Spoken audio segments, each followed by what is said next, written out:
इसका असर पूरी दुनिया पर पड़ा है। পশ্চিমবঙ্গ তথা ভারতবাসীর মধ্যে এখন সবচেয়ে বড় আতঙ্কের বিষয় এবং একটা গাইডলাইন্স তৈরি হয়েছে। গাইডলাইন্সটা কি?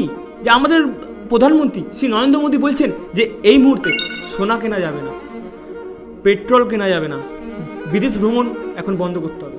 হ্যাঁ, মানে উনি কিনতে বারণ করছেন না, বলছে কমিয়ে দিতে হবে, যতটা অ্যাজ মাচ অ্যাজ পসিবল, যতটা দরকার ততটা আপনারা করুন, মানে রিডিউস করুন কেনার। যে রিপিটেডলি যে মানুষ কিনছে, এ ধরুন কারো বিবাহ হচ্ছে, কোনো অনুষ্ঠান হচ্ছে, সেখানে মানুষ সোনা কিনছে। এছাড়াও আমরা এখন দিল্লিতে সবচেয়ে বড় ঘটনা, এখন দিল্লিতে দিল্লি সরকার 2 দিন ওয়ার্ক ফ্রম হোম ঘোষণা করে দিয়েছে ইতিমধ্যেই সরকারি চাকরিজীবীদের। হ্যাঁ, তো আজকের ভিডিও এটাই হতে চলেছে বন্ধুরা, মোদী সরকার কেন বলল সোনা কেনা কমাতে, পেট্রোলে যে সমস্ত যানবাহন চলে পেট্রোল কেনাও কমাতে, এছাড়াও যে বিদেশি ট্রিপ মানুষরা যায় ছুটিতে, ফ্যামিলি ভ্যাকেশন, সেইগুলো কেন কমাতে বা বারণ করছেন মোদী সরকার। তো এর পিছনে কি কারণ রয়েছে সেইগুলো আপনাদের বোঝাবো। আপনারা যদি বুঝতে না পারেন যে কেন এগুলো হলো, তো এই ভিডিওটা সম্পূর্ণ আপনাদের জন্য এবং এর পিছনে যে ইন্টেনশনটা সেটা আপনাদের সাথে আমি তুলে ধরবো আজকের এই ভিডিওতে। তো চলুন ভিডিওটা শুরু করা যাক, একদমই স্কিপ করবেন না। এখন মধ্যবিত্ত বলুন বা উচ্চ মধ্যবিত্ত বলুন, এবং বা ধনী বলুন, সবার মধ্যে একটা আতঙ্ক সৃষ্টি হয়েছে। আতঙ্ক সৃষ্টি এটাই হয়েছে যে কেন সরকার এইগুলো বলছে। হ্যাঁ, তো সবার প্রথমে আমরা আলোচনা করব যে মোদী সরকার তেল কিনতে কেন বারণ করছে, বা বলতে পারেন যে মোদী সরকার এখন কেন বলছে যে তেল কিনবেন না, যতটা সম্ভব কম তেল কিনুন এবং বাইরে বেরোন। কেন বলছি? কারণ এখন মধ্যপ্রাচ্যে যে সমস্ত ইসরায়েল এবং ইরানের যে যুদ্ধ চলছে, এই জন্য বিশ্ববাজারে তেলের দাম এখন আকাশচুম্বী, মানে গগনচুম্বী যেটাকে আমরা বলি বাংলা ভাষায়। হ্যাঁ, তো চলুন এর পেছনে কারণটা জেনে নিই। ভারত এই মুহূর্তে 85% তেল বাইরে থেকে আমদানি করে। হ্যাঁ, এই জন্যই 50 থেকে 60% যে ক্রুড অয়েল এবং এলএনজি রয়েছে সেইগুলো আসে স্টেট অফ হরমুজ থেকে। হ্যাঁ, হরমুজের মানে পাশ থেকে, মানে আপনারা সবাই জানেন ইরানের কাছ থেকে আসছে। তো এই মুহূর্তে মোদী সরকার এটাই জানাচ্ছে যে আগামী দিনে যদি যুদ্ধের কারণে এইগুলো যদি বন্ধ হয়ে যায়, তো সেই জন্য আগাম থেকে সরকার আমাদের বলছে যে তেলের ব্যবহার কমিয়ে দিতে।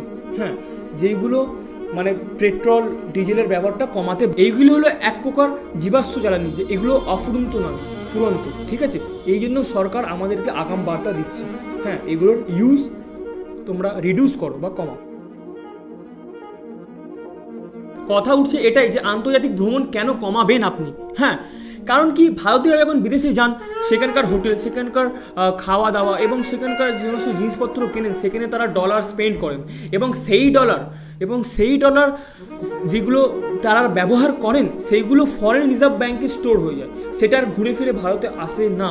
এবং এর পাশাপাশি যে রিপোর্ট অনুযায়ী জানাচ্ছে যে 31.7 বিলিয়ন ডলার স্পেন্ড হয়েছে বিদেশি ভ্রমণ যাত্রার জন্য, ভারতীয়রা স্পেন্ড করেছেন। এই জন্যই মোদিজি বলছেন যে দরকার হলে বিদেশে যান আপনি, কিন্তু ছুটিতে ডোমেস্টিক ট্যুরিজম করুন, মানে নিজের দেশের মধ্যেই ঘুরুন। তো মোদিজি এটাই ঘুরে ফিরে এটা জানাচ্ছে যে মোদিজি ডোমেস্টিক ট্যুরিজমকে প্রমোট করছেন এখানে। হ্যাঁ, ছুটি কাটান দেশের মধ্যেই, এটাই তুলছেন মোদিজি এই মুহূর্তে। এই কথাটা আমাদের সামনে উঠে আসছে। বন্ধুরা, আমরা হচ্ছি ভারতীয়, আমরা সোনাকে অনেকটাই ভালোবাসি। কেন?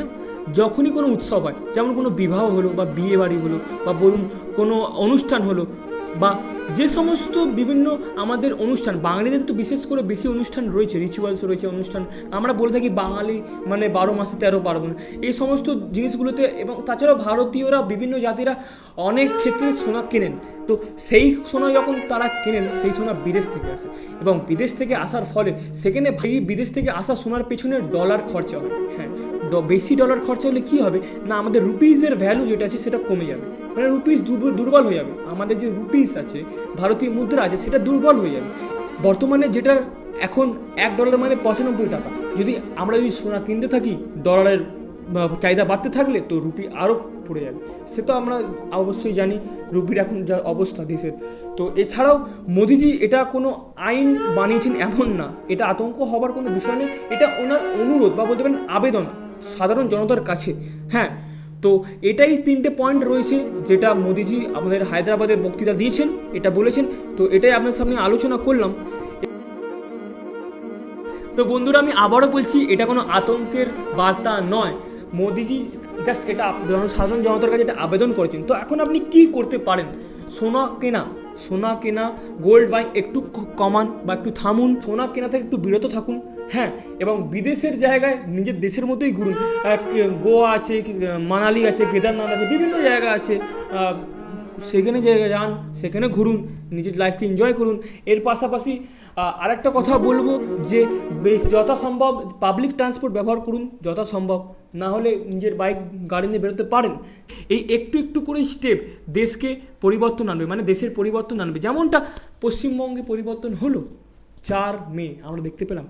তো নমস্কার বন্ধুরা, এতটাই অবধি আজকের ভিডিও। এরকম ভিডিও আরও আমি আনতে থাকবো, যে সমস্ত আশেপাশে যে সমস্ত নিউজ যেগুলো হচ্ছে সেগুলোকে সরল ভাষায় সাধারণ মানুষের সামনে, মানে আপনাদের সামনে আমি তুলে আনবো। তো নমস্কার, আমি অমিত, আপনারা দেখছেন অমিতস বার্তা। তো জয় হিন্দ, জয় ভারত।